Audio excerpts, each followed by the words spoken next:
Do we really need relationships, or is that just something we've been taught? Why do relationships, groups, even entire societies break themselves up under strife and misunderstanding?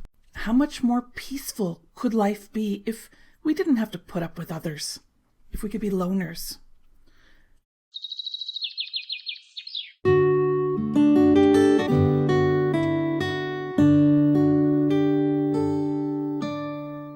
Unfortunately, we absolutely must have relationships because the human brain is all about relating. In fact, your entire mind or psyche, the place where all your troubles happen, is nothing but a collection of as yet unfulfilled intentions to relate. That's what a thought is. It's an as yet unfulfilled intention to relate. As humans, we are social animals and we literally need others so that we can fulfill those intentions to relate. Now, by relating, I don't mean just someone to say stuff to. Relating means someone you can count on to help you if you get sick, someone you can count on to share food and share the burden of getting food, someone you can share child rearing with, someone you could share house building and house maintenance with, someone you could share ideas with. And no one person can be your doctor, lawyer, therapist, farmer, cook, teacher, grandparent, minister, bus driver, auto mechanic, dentist, veterinarian, internet technician, and so on. We humans have complicated lives and we need quite a few others, as it turns out. But how many others do we need? Guess what? There's an actual number. In the 1990s, British anthropologist Robin Dunbar found a direct correlation between the primate neocortex size and the average size of the social group for that primate species. The average brain size for the human primate, plotted out on this line, shows that we humans can comfortably maintain about 70 to 100 stable relationships with a theoretical upper limit of 150 relationships. Dunbar's number is the number of people that you see as people. In Dunbar's words, it's the number of people you wouldn't feel embarrassed about joining uninvited for a drink if you happened to bump into them. The writer David Wong popularized this number as something that he called the monkey sphere. Everyone who's in your monkey sphere is a person with whom you relate and therefore have a relationship, someone you see as a person.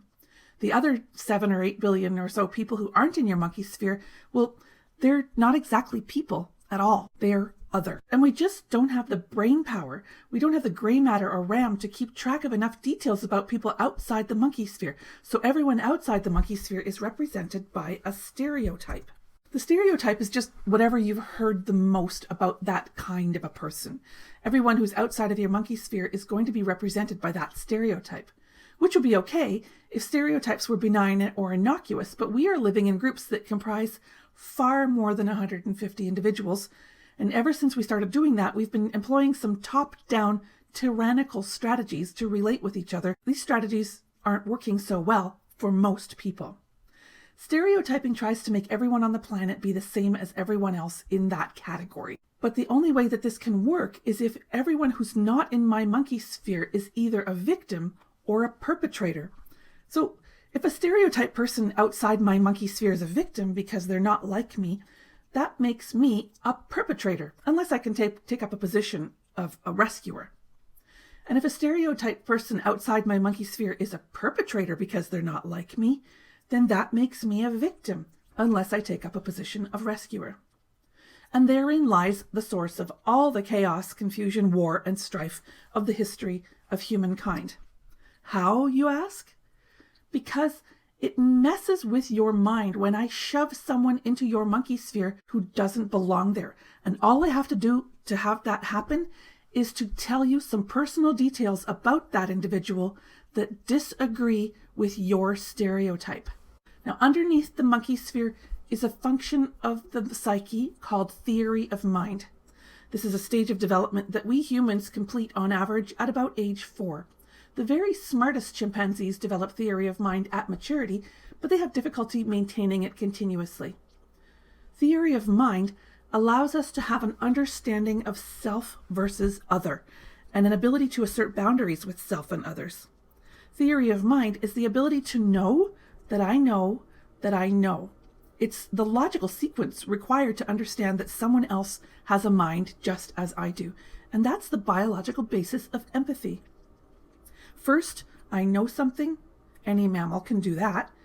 And then there's knowing that I know, and that's sentience or self-awareness. Many primates can do this. Theory of mind is knowing that I or someone else knows that I know. Now, that's getting pretty heady there. It's the ability to attribute mental states to ourselves and others, and this lets us predict and interpret the behavior of others. And it's what most human beings can do.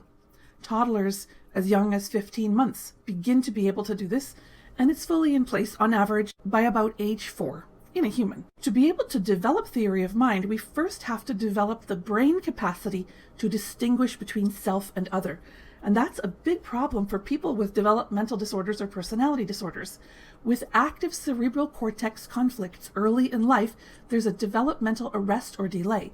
The individual can know things, the individual can know that she knows things, but she'll really struggle with knowing that she knows or knowing that someone else knows. It's not a disorder right away. At first, it's just being immature. But healthy human development proceeds through theory of mind and then to second, third, and fourth degree theory of mind. That's knowing that you know that you know that you know. Shakespeare was an example of what was thought to be the highest range of human capacity, fifth degree theory of mind. So he knew that the audience thought, that Desdemona believed, that Othello thought, that Iago knew, that he knew. At the state of what we call spiritual enlightenment, we have the capacity to see anyone as they are.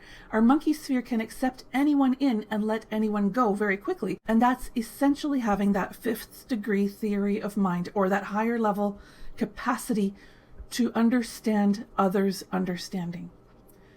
But when we're stressed out, when we have a lot of active conflicts, our capacity shrinks. In fact, with schizophrenia or even depression, we can easily lose theory of mind altogether.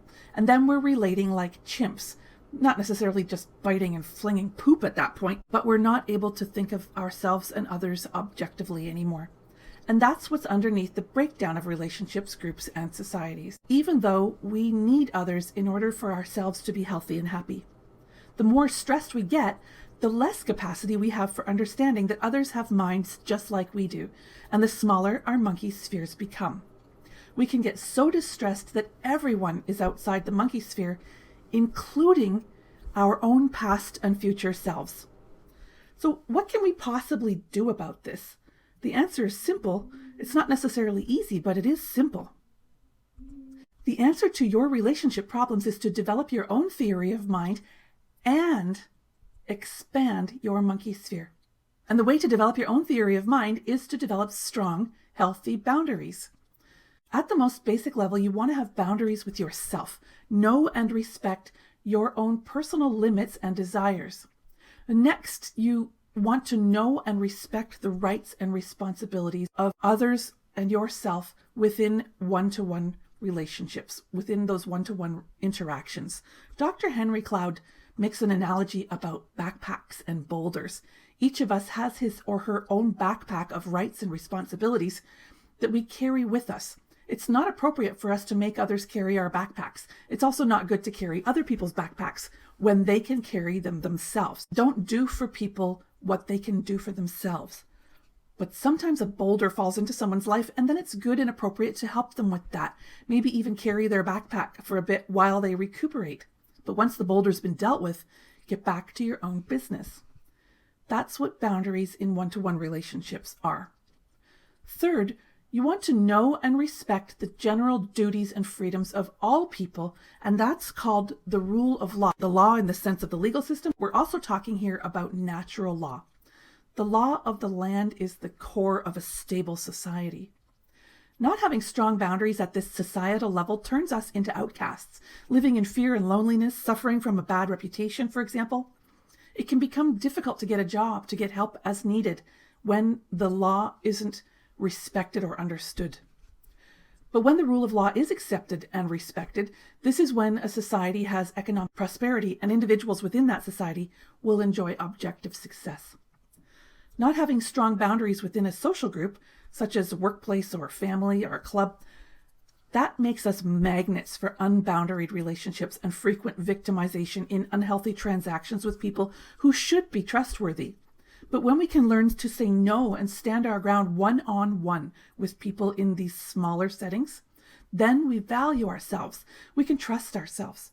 We naturally begin to develop ourselves, and through those supportive human connections that form, our monkey sphere grows toward that theoretical limit of 150 people. And that's plenty of relationships to help us have good mental and physical health.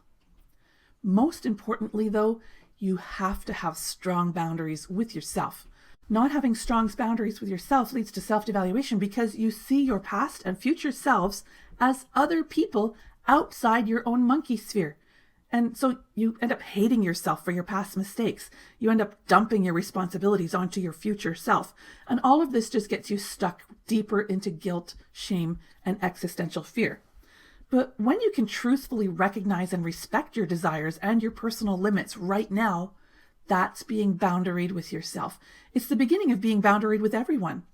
And it's the first step on the path to spiritual liberation or enlightenment. This is how we can turn Dunbar's number from a curse into a blessing. I hope you found the video interesting and informative. Please like and subscribe, and check out my video, How to Find the Conflict That's Causing Your Symptom. Link in the description.